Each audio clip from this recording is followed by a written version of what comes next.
Mr. Speaker, for years, the Prime Minister and his cabinet played politics with the WASPy women.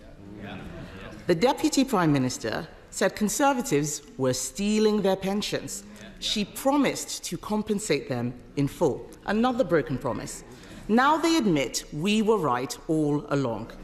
But let's ask about another group of pensioners whose trust... Let's ask about another group of pensioners whose trust was broken. Since the Chancellor cut winter fuel payments, how many extra people have applied for pension credit? Mr. Speaker, the number one job of this government was to put the finances back in order after the last government lost control. They left a £22 billion black hole and we had to take tough choices. We made sure the most vulnerable pensioners do get the winter fuel payment, and we have been encouraging and driving up eligibility for pension credit, so saying up to their entitlement. And she should join that campaign. But, Mr. Speaker, here's the difference. Because we've stabilised the economy, we can commit to the triple lock. That means that next April, pensioners get another £470. But here's the difference, because 2 weeks ago, the Shadow Chancellor said the triple lock is unsustainable. Their position, so pensioners would lose out under the Tories yet again. Mr. Speaker, he didn't answer the question because he doesn't know the answer. There are 850,000 eligible pensioners not claiming pension credit. If they sign up, that will cost the Treasury £2.3 billion, wiping out the savings that the Chancellor claimed she would make. Before the election, his Chief Secretary told the public they had no plans to cut winter fuel. But they did have plans, didn't they? Age UK say cutting the winter fuel payment with very little notice will potentially jeopardise the health and finances of millions of older people. Does he agree with Age UK that this is the last thing both pensioners and the NHS need? Mr. Speaker, we've been driving up with a campaign for pension credit. It's important that everybody who's entitled to it claims that pension credit. And she shouldn't claim as some great victory the record of their government that people haven't signed up. We're the ones with the campaign. They should be supporting it.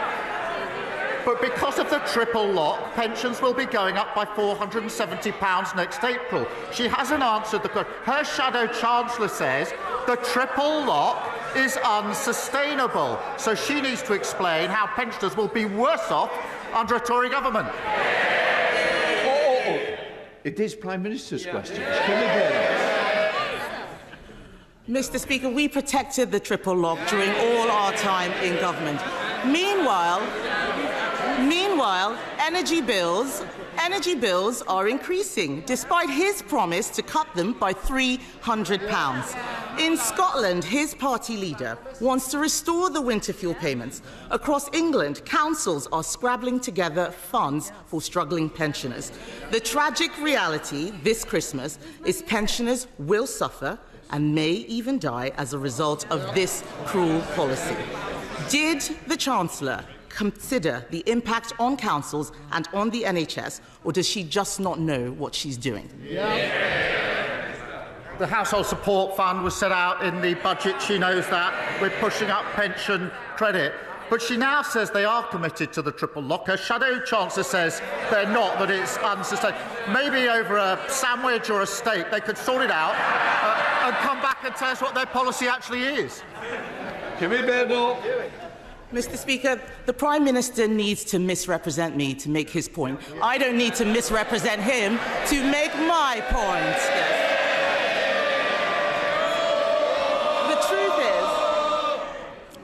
The truth is, he didn't think this through. Cutting winter fuel payments isn't just callous. It may not make savings. It could actually cost us all more. And that's not the only policy which is making things worse. The Chancellor's budget is a body blow to family businesses and also charities. Marie Curie have warned that Labour's budget will cost them nearly £3 million a year. This is a cancer charity saying they have no option but to reduce services. Did the Chancellor tell the Prime Minister that her jobs tax was going to hit charities? Mr. Speaker, she's asked 3 questions about winter fuel with a leaving out. I'll come to that. But she's changed her mind on this. She used to say that the payments were a dead weight. She said there were members of her constituency who didn't need it. And they all stood in 2017 on a manifesto, a Tory manifesto, that committed to getting rid of the universal winter payments for pensioners. So we can see what their real commitment is. As for the budget, we're driving up productivity. I don't want to have to ring your mother. Prime Minister. Mr. Speaker, we're driving up productivity, prosperity and living standards. That's a pay rise for the 3 million who are the lowest paid. They should welcome that. A pay rise for those working in the NHS and better than expected wage growth just before Christmas. What unites all three? Delivered by Labour, opposed by the Tories. Kemi Badenoch. Mr. Speaker, I don't know what world he's living in. The economy is shrinking, and they did not think this jobs tax through or who it would impact. Another area affected is the hospice sector. Hospices believe the budget will cost them an extra £30 million. Yesterday, Conservatives voted to exempt social care, nurseries, charities and hospices from their jobs tax. Labour voted this down.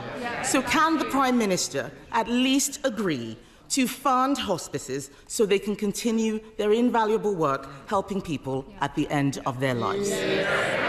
Mr. Speaker, we put a record amount into the NHS in the budget to deal with the problem that they left, and we'll set out the funding arrangements for hospices in the new year. But it's the same old, same old. They want all the benefits. She said to herself she wants all the benefits from the budget, but she doesn't want to pay for any of them. That's what got us into the problem in the first place. Mr. Speaker, I did not hear a commitment there to help hospices, which is a shame. The truth is, this winter, people will be suffering because of his choices. The economy is shrinking, inflation is going up, and jobs are being lost because of his budget. Pensioners won't be able to heat their homes because of his government's decisions. They raise people's hopes but then smash them with broken promises. And now we learn that he is about to give away our hard-won Brexit freedoms. Mr. Speaker. And they don't care. And they don't care. All right. Mr. Speaker, now we learn he is about to give away our hard-won Brexit freedoms.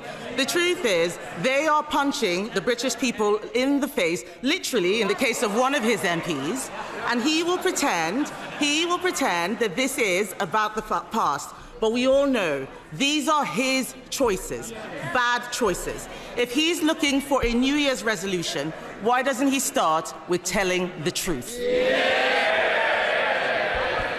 I'll do it now. £22 billion black hole left by them. Record numbers on the waiting lists.